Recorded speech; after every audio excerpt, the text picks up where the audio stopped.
Welcome to the Darkstream. Vox Day. voxday.blogspot.com. Welcome to the Reprehensibles, to the VFM, to the Dread Ilk, and to the Bears. Tonight, I think, is going to be eye-opening to those who are still clinging to the idea that Dr. Jordan Peterson is one of the good guys. I think that this is going to be eye-opening to those who are still clinging to the idea that Jordan Peterson is an important intellectual figure.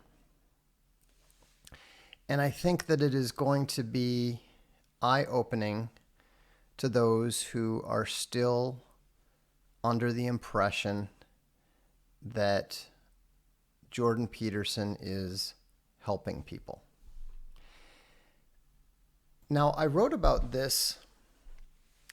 I wrote about what we're going to see here in Jordanetics. I made reference to it. Now, I didn't have any information about it other than the fact that I knew it was bad news. I knew it was further evidence, as if any were required, that Jordan Peterson was bad news, because he was at the Trilateral Commission, speaking at the Trilateral Commission, trying to help people that are globalists further their goals of converting global humanity into and placing global humanity into permanent servitude. And that's what it's all about. It's not about, ending war. It's not about preserving democracy. All of those things are lies. They're all lies. And I realize it's sometimes difficult to believe, but if you read Jordanetics, or if you happen to be familiar with the esoteric symbology that he relies upon so heavily, that's when you realize, that's when you know that this is someone who is directly in service to the people who are attempting to destroy Western civilization as we know it, as it's been. And so it's a really frustrating thing to see the way in which people continue to take this guy seriously. The only way that he should be taken seriously is that he is a serious servant of evil. There's literally nothing good about the man. And if you look at all of the darkness, all of the depression, all of the focus on suffering that surrounds him, this should be obvious. What are we taught in the Bible? What are we taught that allows us to distinguish between good and evil? The rule is, by their fruits you shall know them. What are the fruits? Nothing good. Who are the people that he surrounds himself with? Nothing good. And most of all, when you apply that standard that you've heard both Owen and I and others continue to repeat, let your yes be yes, let your no be no. And more than this comes from the evil one.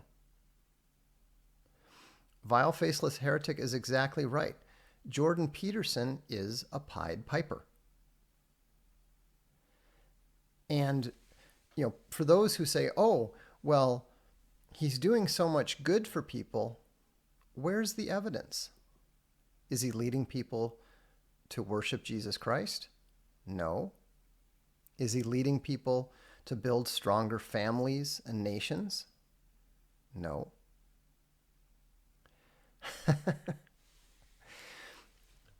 Quasimodo, you're totally wrong. He says Peterson's intention is to help and he's not really doing any harm. That's totally false. You don't understand what Peterson is doing at all, and I'm going to demonstrate to you now how completely wrong you are. So what I'm going to show you now is, you says, does Peterson help people in his clinical practice? No, he doesn't. If you read his book, you can see that he didn't help his best friend. His best friend was depressed and killed himself. What sort of groundbreaking, successful therapist can't even save his best friend? If he can't save his best friend, he's not going to save you. Not only that, but if you look at the example that he gives of a woman who didn't know if she was raped or not, he refused to help her understand. He is actually proud of the fact that he refused to help her. He refused to help her clarify her thinking and understand what had happened to her. And he actually uses that as a positive example of how to behave. And so there is no way that you can genuinely believe that this is someone who wants to help people. This is someone who dreamed from a young age of ruling over people. He actually said when he was 14 years old that he would not be happy until he became Prime Minister of Canada. Does that strike you as a normal human being? A helpful human being? And so almost everything that you know, almost everything that you think you know about Jordan Peterson is wrong. You don't go and sign up with people like CAA because you're a good person who wants to help people. That's not what you do. What good people do is they refuse to sell their souls. They refuse to compromise their principles. And so,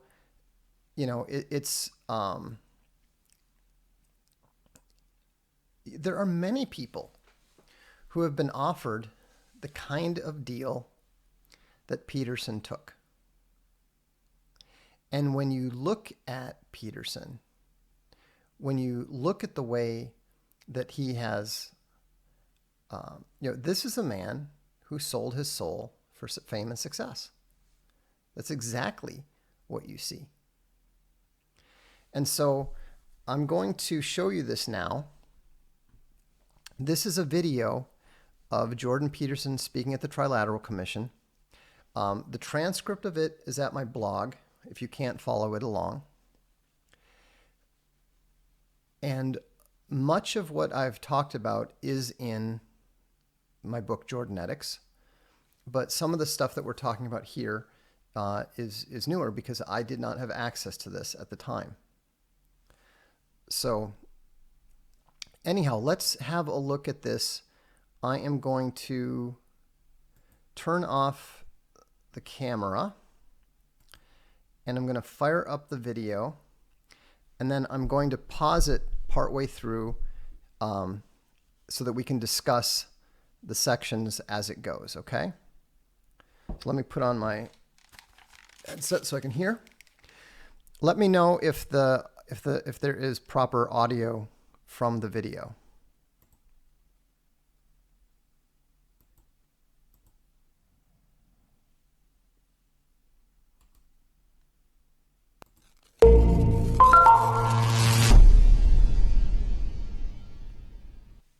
What can we do in order for democracy to survive?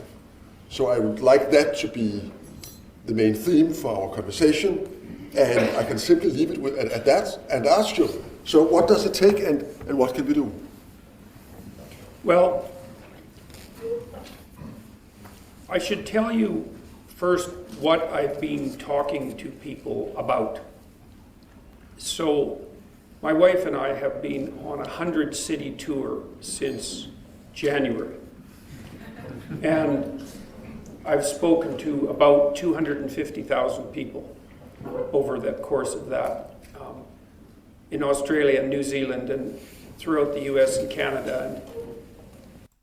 Okay, first I want you to notice here that he has gone into his usual con.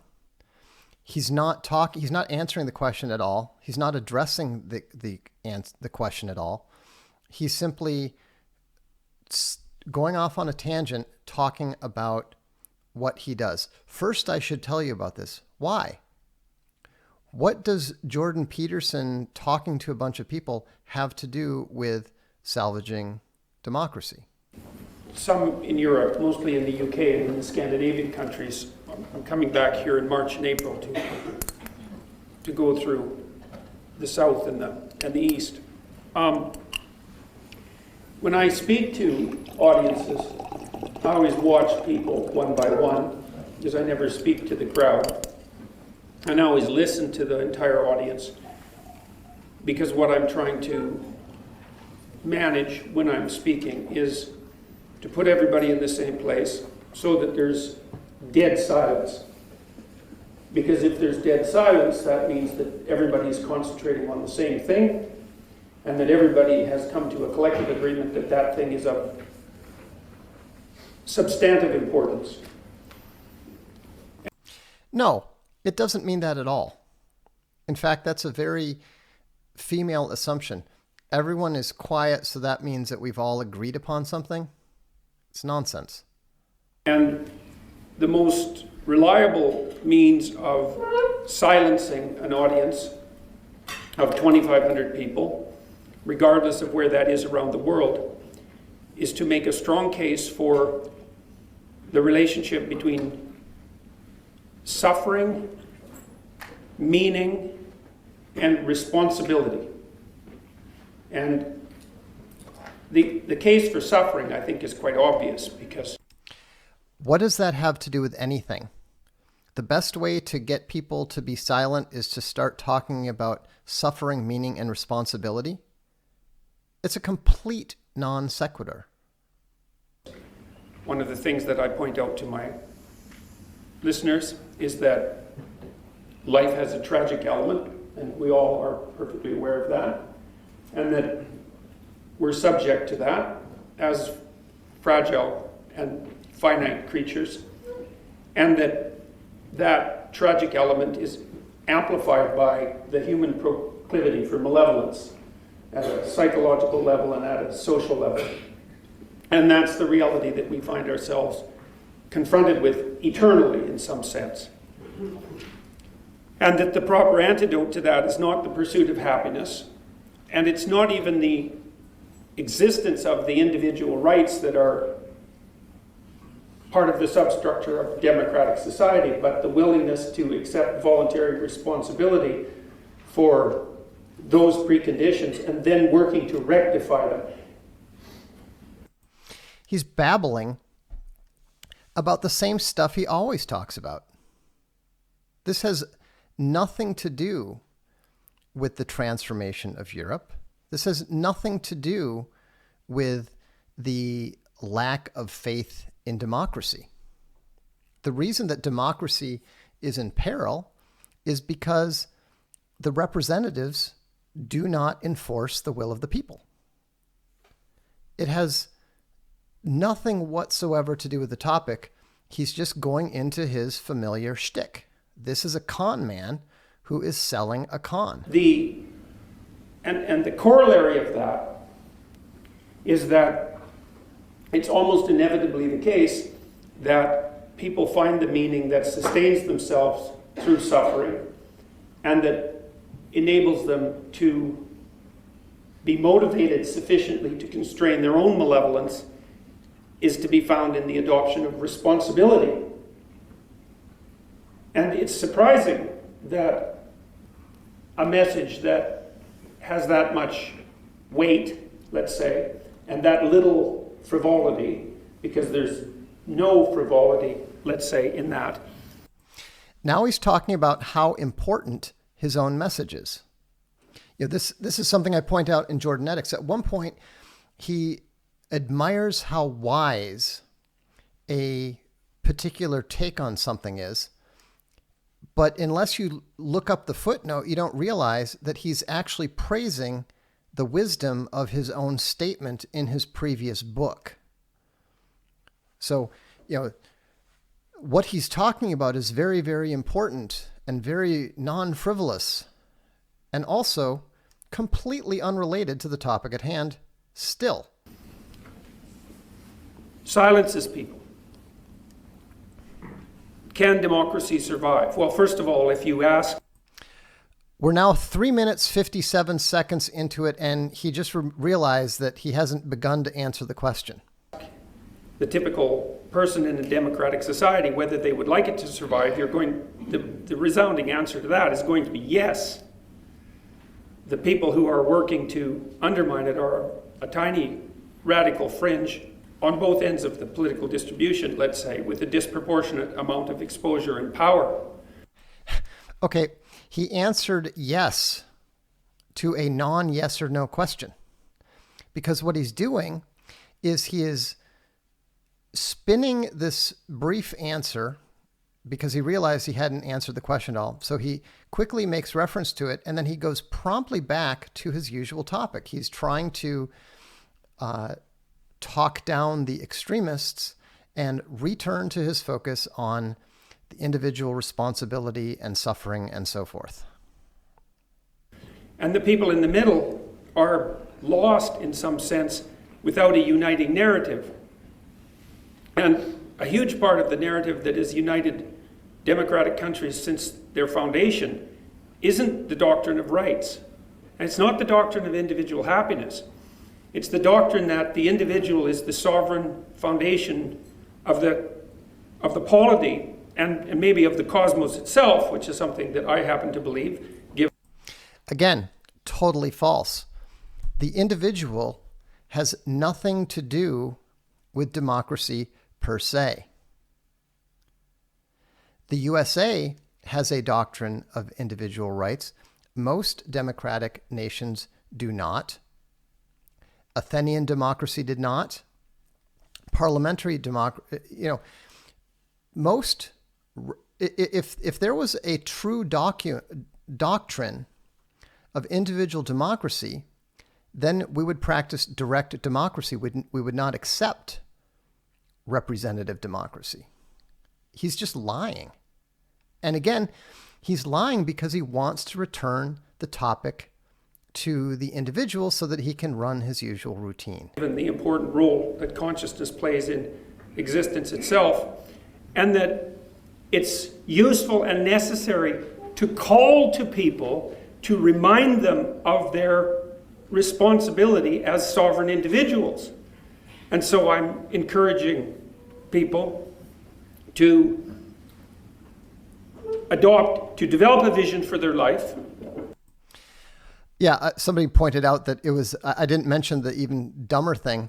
The individual is not the foundation of the cosmos. That makes no sense philosophically, scientifically, spiritually, nothing. And beyond that, if the individual is sovereign, then the nation cannot be. To adopt full responsibility for themselves in a manner, and not in a manner that pertains specifically to their narrow self-interest or happiness, but to something that's much broader in scope, to think that each person should take on the voluntary requirement to take care of themselves, but also their future selves, because each of us is a collective that stretches across time, and whatever you do impulsively in the present merely means that you sacrifice yourself in the future. Now he's babbling about future selves. This is insane. The individual is the foundation of the cosmos, and he has the responsibility to care for his future selves. That's literally what he has just said. And again, none of this has anything to do with how democracy can survive. And that's not a sustainable or intelligent solution. And you want to take on responsibility for yourself and your future selves in a way that's of maximal benefit to your family, if you can manage that. And then perhaps if there's something left over in terms of your capability, then you can do both of those things in a way that maximally supports and serves the community. Again, why would you do anything to support and serve the community or the family when the sovereign individual is all that matters? After all, what are identity politics if not serving the interests of your family, your community, and your nation? He is directly contradicting his primary anti-identity message. And for many young people, that's something they've never heard, is that we've made a very bad case, all of us, I would say, that each of these people, each person, has that sovereign responsibility, and that if they adopt it, that actually constitutes something of singular importance. And that's an old religious idea, in some sense, that each... Now we're talking about old religious ideas. How does that relate to the current state and the current crisis of democracy? Person has a soul, let's say, that is somehow a center of reality itself, and that needs to be manifested in life itself, and that if it isn't manifested, then something of tremendous value is not brought forward, and worse, and this is the end of the case, let's say, and worse, to the degree that that's not brought forward, then something hellish moves in to take its place. And people understand this sort of thing a lot more clearly than you might think if you explain it to them as if they might understand. What is there to understand? This is complete baffle-garbling word salad. It doesn't actually mean anything. If you read the transcript, you can see that he hasn't said anything at all. And then it gives them a series of purposeness that straightens out their life. And so my sense is the way that you revivify democracy is by remembering its fundamental insistence that the individual is at the cornerstone of the state, and that everything you can possibly do to fortify the individual, simultaneously, the individual is the eyes of the state, where the living individual is the eyes of the dead state. The individual is the eyes of the state. The living individual is the eyes of the dead state. What does that actually mean? Yes, a state is comprised of individuals, but here's the thing that's interesting too, and this is where you understand that he is a globalist. He is intentionally confusing, swapping out, switching the concept of the nation with the state. This is the most damning thing that he does throughout this. I mean, yes, he's a complete charlatan. Yes, he's a complete fraud. But the most obvious thing that he's doing here is he's refusing to refer to the nation. Here on the one hand, he's talking about the individual, and yet we see that he is a very clear and committed statist. And the living individual revivifies the state. And to the degree that we forget our concentration on the sovereignty of the individual, right, the divine sovereignty of the individual for that matter, then we undermine the foundation on which democracy is based. And then people look for alternatives. They search for meaning elsewhere in extremist movements of one form or another, or they collapse into a kind of nihilism that's completely counterproductive. And so, well, so that's been my experience. That's been his experience. Again, does anyone think that he actually answered the question? He didn't answer the question. He didn't answer it at all. And so, if you're not convinced that Jordan Peterson is a complete intellectual charlatan, if you're not convinced that he is a complete fraud, that he's a globalist, I don't know what more you need. The answer is very simple. The answer is what can be done to restore confidence in democracy is very simple. The systems have to be altered so that the will of the people is respected. The reason that democracy is in crisis is because people keep voting for policies that never get enacted. Where is our big, beautiful wall? When did anyone vote to have 50 million foreigners permitted to come into their country? When did the Germans vote to permit 1 million Muslims to enter their country? Nobody voted for that. Very, very few people wanted it. And that's why democracy is in crisis, because people don't believe that their governments have their personal or their national interests at heart. I read a rather shocking thing the other day. The approval, let me back up for a second. Guess what is the government that has the highest approval from its citizens?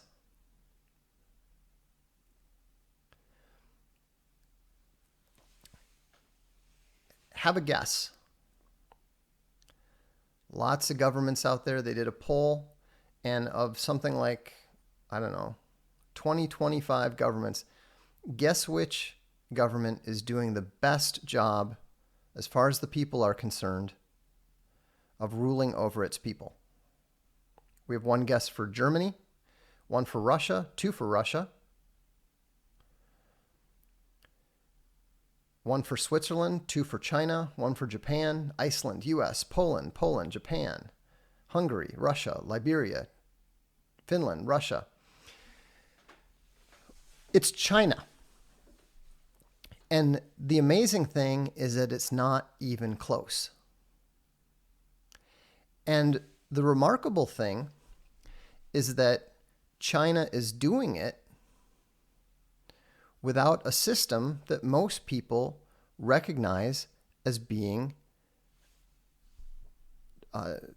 recognizably democratic.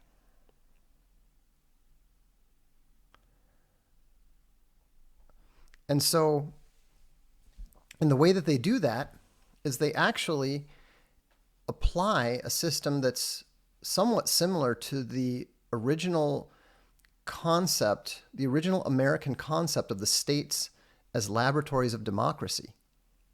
And what they do is they try out policies. Some of you guys were, yes, lost and found. I can believe that poll, and there's a very good reason for it. What China does is that they they make it very easy for local governments to apply things. Like, for example, some of you were talking about the universal basic income system.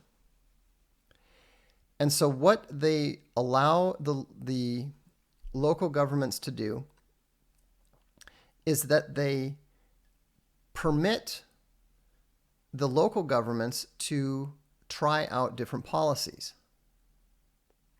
I'm very amused by the idea that you think that the Chinese polls are any less reliable than the polls that are taken in the West.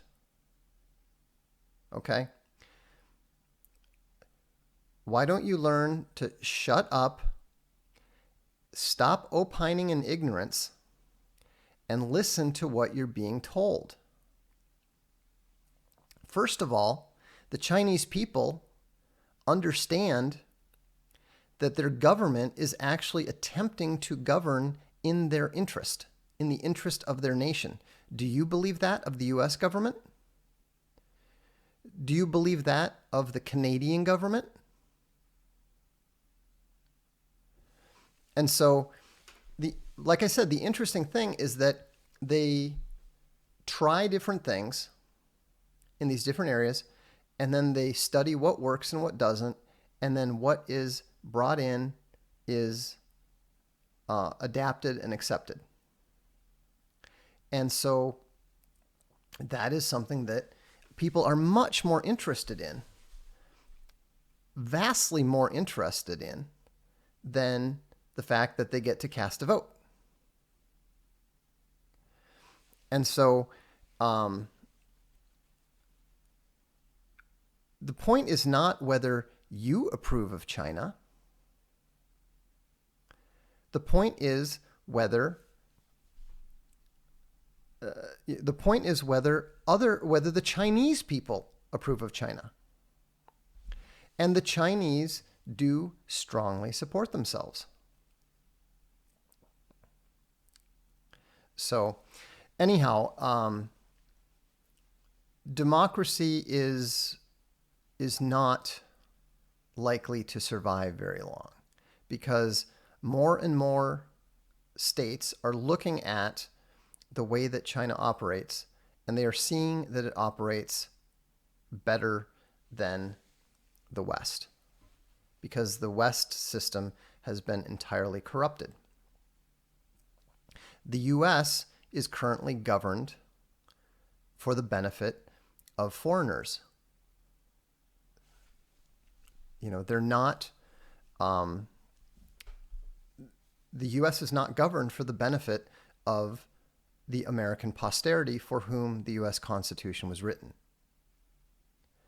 You know, it's governed for the benefit of Mexicans, it's governed for the benefit of Israelis, it's governed for the benefit of Jews, it's governed for the benefit of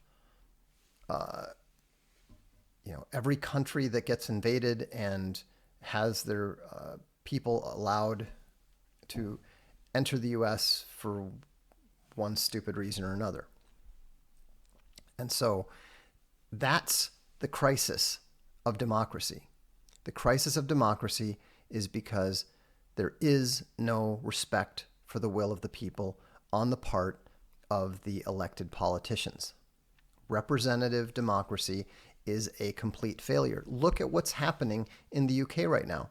The people voted to leave the European Union on March 29th.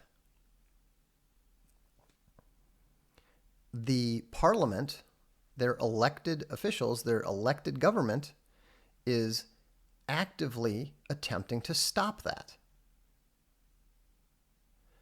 And so,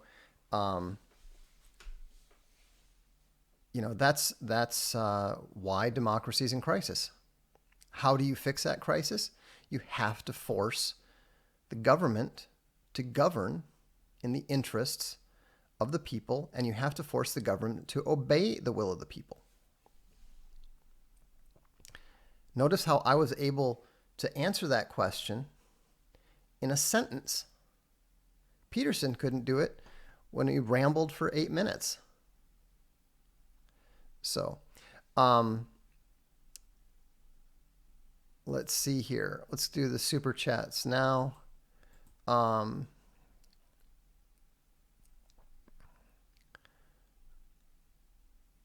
Let's see. David Bergerson says, I've been having some fun studying people's sociosexual patterns. Some are blatant, some are challenging. Very few true blue alphas. Thanks. Yeah, once you understand the hierarchy, it's usually pretty easy to start spotting how people fit into it. There are far fewer alphas than people tend to imagine, especially once you get them off the internet and people can actually judge them by objective standards rather than by taking their word for it. The Dashing Rogue says JBP is the embodiment of the sophist archetype. I would say so, definitely. Nick Spence says, hey Vox, bought a Throne of Bones audiobook. Very entertaining so far. Delighted to hear it.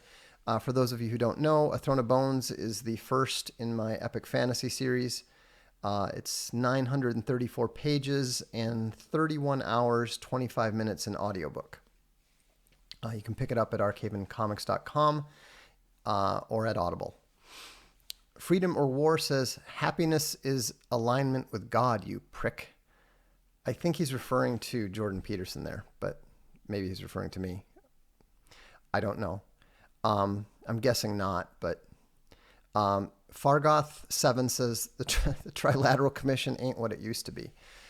Well, what is? Adolfo Hitlero, you have to see the picture. It's Adolf Hitler with a very different mustache and a sombrero. Says, the foundation of the eternal Fourth Reich shall be sombreros, tacos, and enchiladas. Sorry, but no burritos. I'm not interested. Fargoth7 adds, you can tell he's uncomfortable. He's talking about Jordan Peterson. Now that he's not talking to 23-year-olds. Almost like a sick punishment by these overlords for him to have to offer up his silliness in front of a bunch of sharks. Yeah, the thing that I don't understand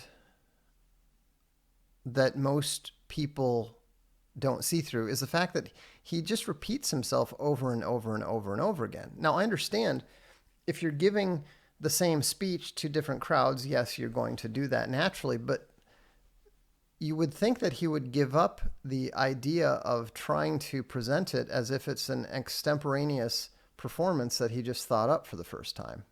You know, at some point in time, people are going to watch a video and go, wait, I've seen this before. Ganji Blob Flankus says, was the audience there to learn something, or were they watching their new weapon on display like ED-209 in RoboCop?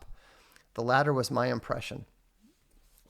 Well, I think that most of the people were actually there to find out, you know, what was up with this Jordan Peterson guy. I'm guessing that they were profoundly unimpressed with him. Mamusia S says, thank you for your work. I got your book, Jordanetics. Thank you for picking it up. Now my hubby and I are fighting about taking turns reading it. I got oversaturated with JBP, but thought I can't get through his book because it's me. Thank you. No, it's not you. Reading 12 Rules for Life is a grim slog. Trying to read Maps of Meaning is like trying to read James Joyce or Marcel Proust. You know, when you're reading Proust, he is, unlike Peterson, he's actually a good writer. The problem is that he chooses to write about the most banal topics.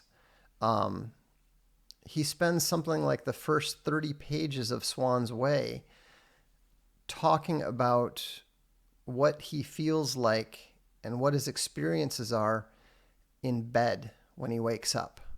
A friend of mine used to joke that the worst game, the worst computer game in the world would be Remembrance of Things Past 3D, the search for the cooler side of the pillow. And yet that is actually more readable. Proust is more readable.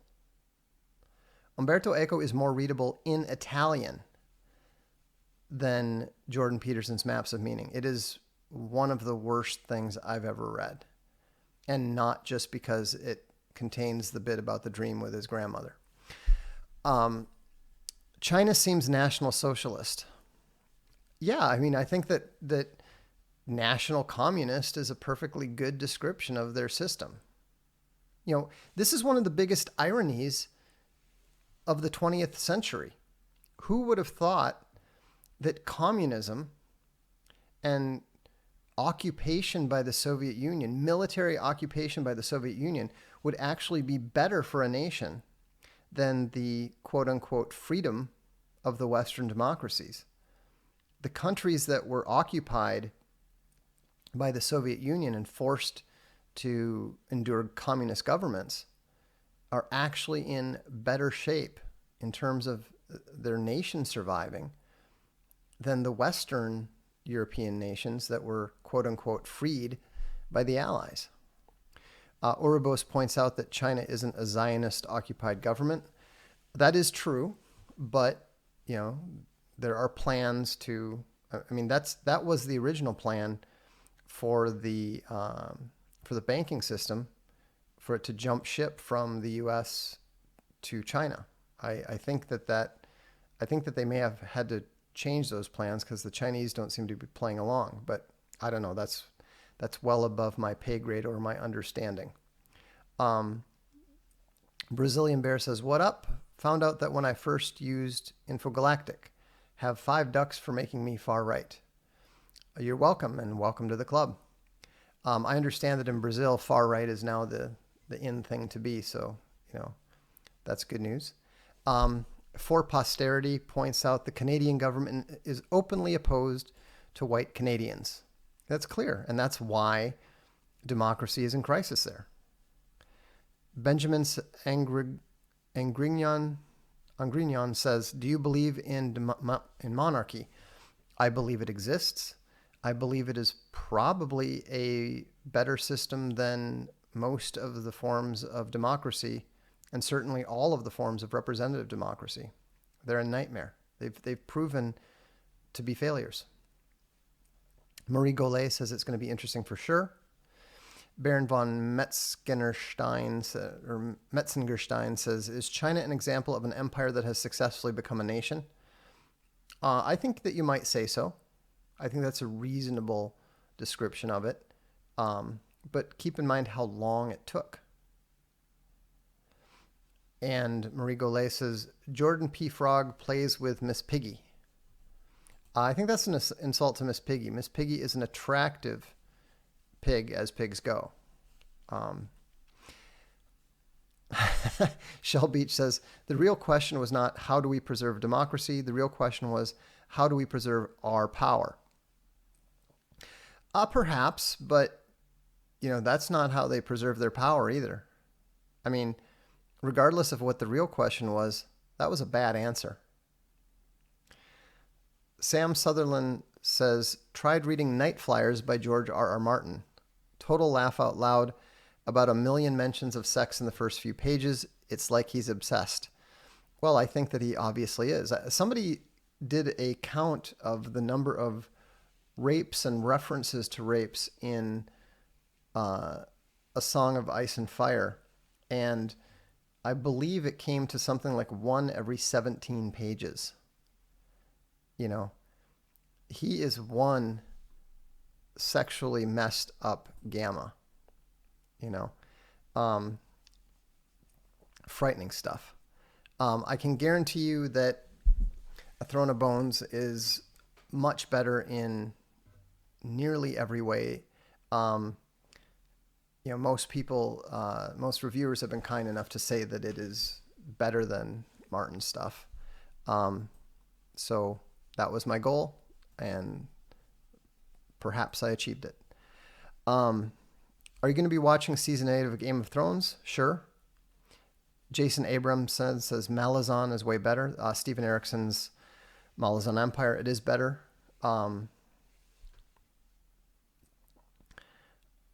Let's see.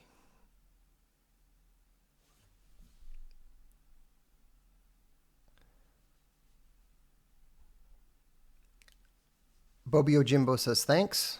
You're welcome. Thank you. Let's see here.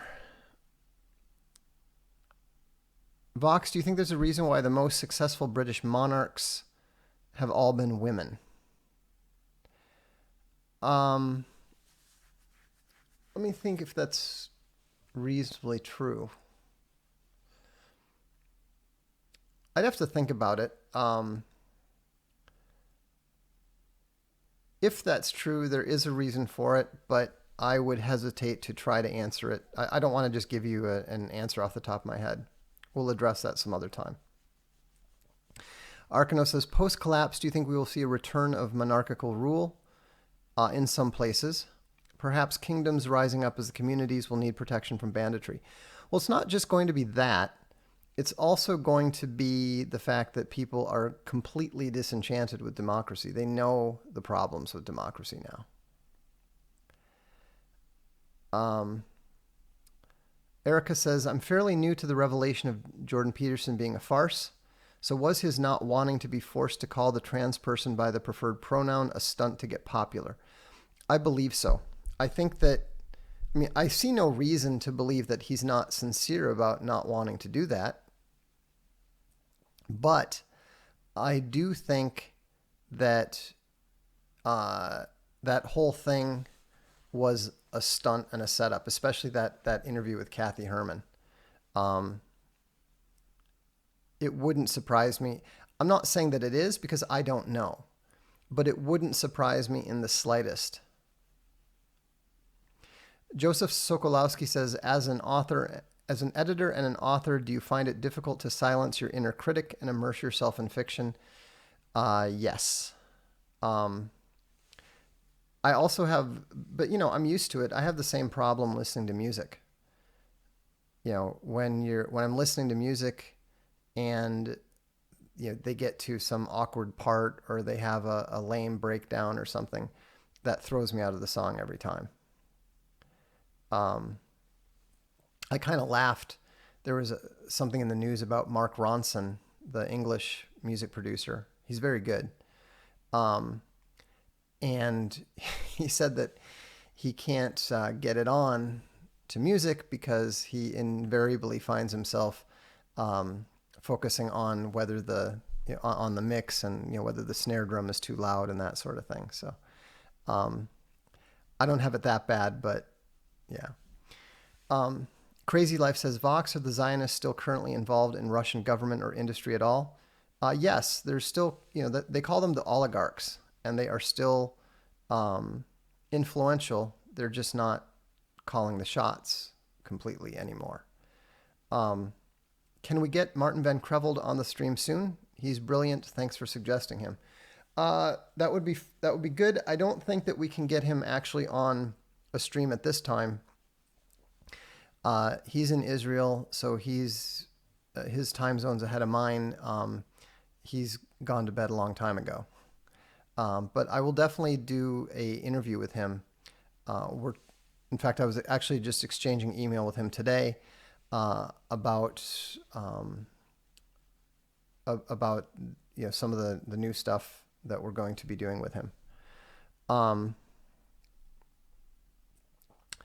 Jordan P. wears mom jeans. I have no idea what kind of jeans he wears. What do you think of William Cooper? I don't. Muffhead says, perhaps the fall of the West should be looked at as an opportunity to build new Christian nations with the historical natives of the lands. Well, I think that we're going to have to, because I think that the fall of the various nations or the various states is going to happen regardless. Does Van Creveld listen to Owen? No. Do you think that Stanley Kubrick was killed because of Eyes Wide Shut? I have no opinion whatsoever. I have no idea how Stanley Kubrick died. I've never seen Eyes Wide Shut. I do my best to pay as little attention to the world of Hollywood as possible. Hano says, I get what you're saying about monarchy, but is there a way to have a form of monarchy without royal families? They seem to go crazy. Well, by definition, no. Possibly the Romans had a pretty good idea with their whole adoption system. They would go and adopt a very capable young man that they felt could carry on after them. But even that had its problems in the end. John McClellan says identity politics has ruined democracy. No. Corrupt government has ruined democracy. The identity politics is the result of immigration. And immigration is the result of bad government failing to defend the interests of the nation. I mean, you're talking about a consequence, not a cause. North America is lost forever because politicians imported voters from the third world. I think forever is far too long, but certainly posterity America as we knew it is gone. It's already gone. Vox, would you consider debating Owen Benjamin? About what? Would you recommend David Berlinski? He's all right. He's not my favorite. Who is the better British author, Charles Dickens or Terry Pratchett? Definitely Charles Dickens. You should grow a mustache. That's not happening. Do you always wear black? I thought this was a color, actually. I think this is navy blue. I do occasionally wear colors, but not very often. I usually just wear black.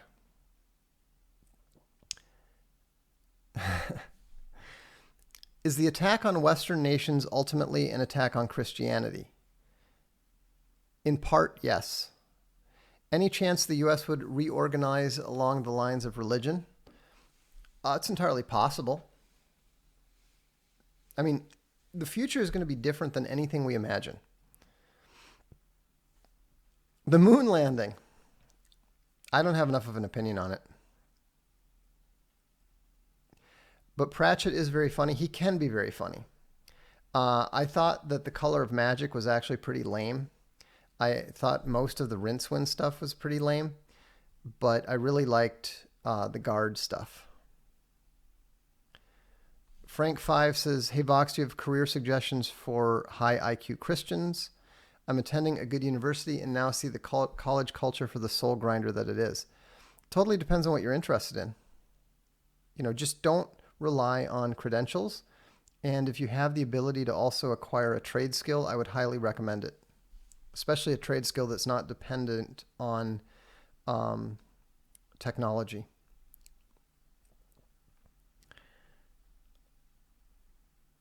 Let's see.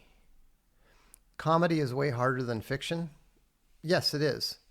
But, I very much doubt that Pratchett's books are going to last anywhere nearly as long as Dickens have. Don't you think the fact that the majority is often ignorant and seeking of safety ruins democracy? Yes, especially because it's so easy to subvert them. And it's so easy to get them to follow demagogues. That's why direct democracy is actually superior to representative democracy. It's less corrupt. If you look at the results of the referendums and how they're superior to the court decisions and to the decisions of the politicians, you can see that direct democracy is better. Favorite Murakami book? Definitely A Wild Sheep's Chase. Great book.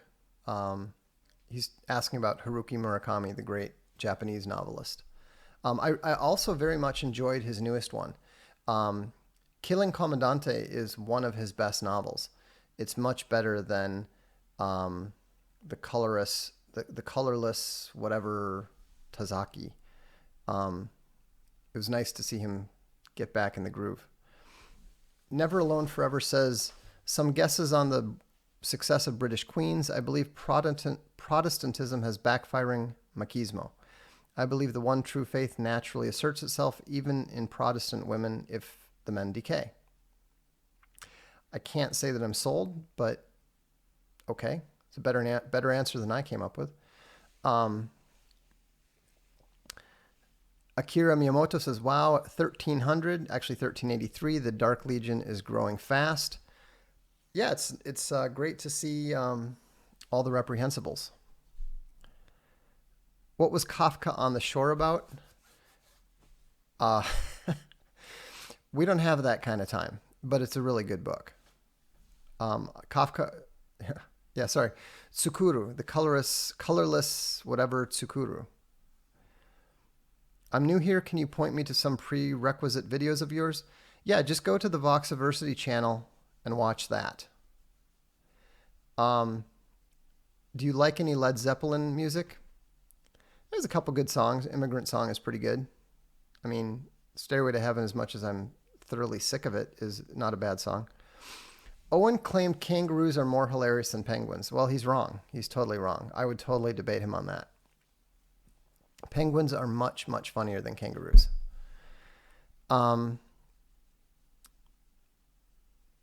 Yeah, anyhow, if you're new here, I recommend just go to Voxiversity. It's on YouTube, except for the one video that they kicked off. If you want to just get some basic ideas of what I'm about, that's a good place to start. Travis Moss says, do you believe that Spielberg is a pedophile? I think that the odds probably favor it. Jeremiah O'Brien says, I may be in the position to move to any state I want and basically plan on buying acreage and homesteading. Can you suggest a state? I would suggest Dakotas, Montana, Idaho. Do you have an opinion on Neil Gaiman's works? I enjoy his novels, but he's a third-rate writer.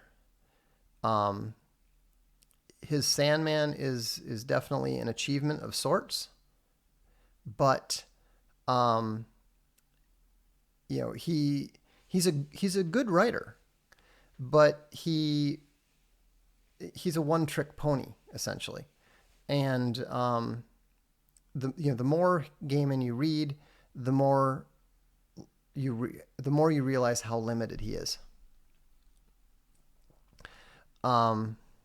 Urubos says, what if humanity moves to make everything open source and out from underneath the veil? An apocalypse of tech, culture, money, society, politics, spirituality, knowledge, everything. It won't make any difference because tech is not the issue. Corruption and the rule of evil is the issue. Muffhead says, what would it take to get you, Owen, and Faith on a live stream about the future of Christianity for at least an hour? I'd pay good money. Well, we can certainly arrange that easily enough, I would think. I'm on good terms with both of them. Let's see here. Christopher McCullough asks, favorite dinosaur prehistoric creature growing up? That's easy. I like the Allosaurus. Are you a fan of Alan Moore? No, not particularly. I respect I respect the expanse of his vision. I'm probably one of the few people that actually read Jerusalem, which has great elements to it, even though it's not a good book per se. And it's definitely intriguing and about 30% longer than it should have been. He desperately needed an editor there. Do you think Jordan Peterson is trying to be the next Joseph Campbell? No, I think he's trying to be the next L. Ron Hubbard.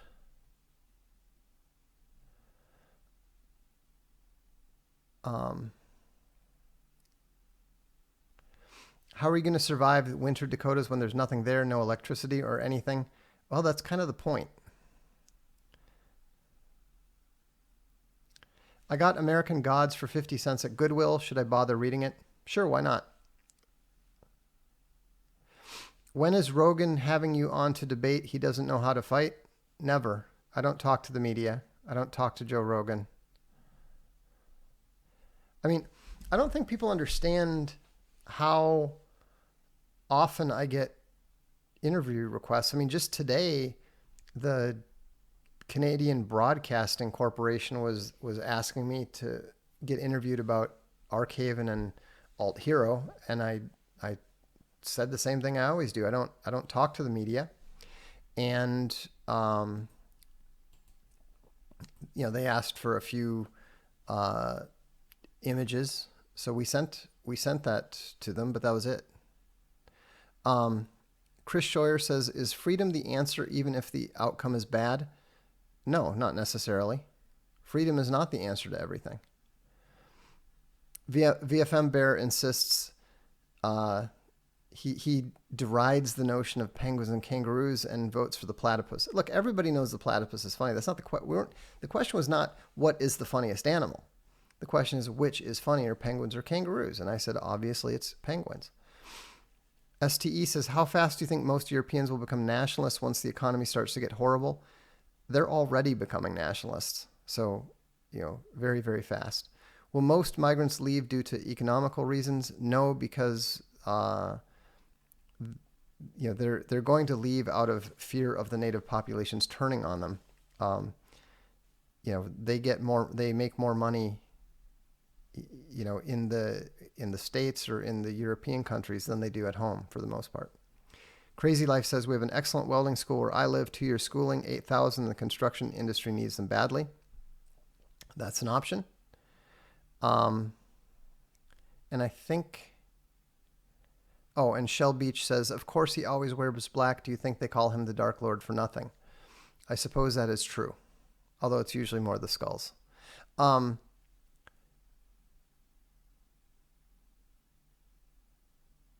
I think that is all of them. So, well, thank you for tuning in tonight. Marie Gole said you called Rogan the media. Love it. Well, he is. I mean, that's...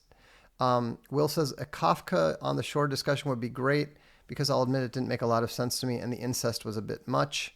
Yeah, I wasn't crazy about that part of it, but it was still a good book. Mark said, do you genuinely care for your followers?